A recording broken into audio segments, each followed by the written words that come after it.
A message to my supporters.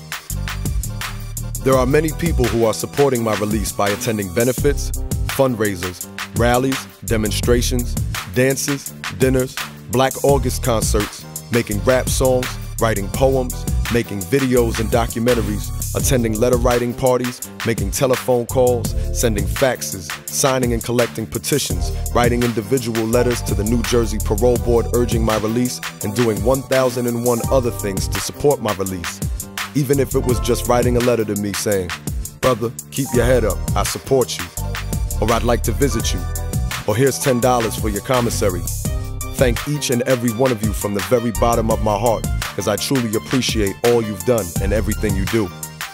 As I reflect on my life, I was always mindful of the restrictions placed on life in the small area where I was raised. I could never be at peace by turning my back on the masses of people who suffered in so many different ways, whether in the North or the South. I saw so much injustice back then, and so much seeming powerlessness that was caused by the blatant Jim Crow laws in the South and the more subtle forms of Jim Crow in other parts of the United States. The prestige, even if elusive, that came from working with an agency such as NASA could have made me turn my back on those I left behind and caused me to block out the ever-present reality of poverty and racism.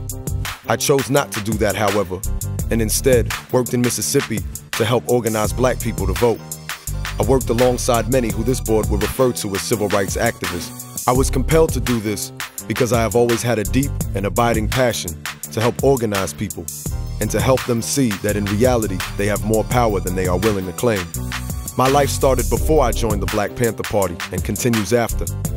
Past membership in any organization is not relevant to my current status. I cannot apologize for my membership in a party that helped provide free breakfast for school children, legal clinics, health clinics, tenant control of slum housing, community control against drug dealers, and many other aspects of community work. I was particularly impressed with the party's emphasis on self-reliance, a concept that is so commonly used today, used even by the current president of the United States. Today, it is hailed as a good concept. I do not take lightly the crimes of which I have been convicted that have resulted in my serving over a half of my life in prison, nor is my plea to this board for sympathy.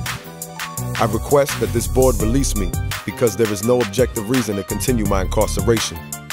No matter how many more years I am left to spend or languish in prison, that will not change the unfortunate tragedies that occurred on May 2nd, 1973. Black people have come this far by each previous generation sacrificing and struggling so the next generation can do better or certainly not have to suffer the same indignities, hardships, and oppressions of the previous generation. And frankly, oppressed people all over the world have also done this. People do this out of love for their people and oppressed people in general. Too many of our present-day youth are obsessed with getting paid, getting rich quick, getting fame and fortune, big cars, fine clothes, mansions, and etc. to the point where they'll do anything to try getting it, and it's tearing our people apart and leading us towards self-destruction. It's the greatest danger facing our people at this stage and must be turned around. And it's slowly being turned around, and it will be turned around if our youth learn from our elders how to love our people.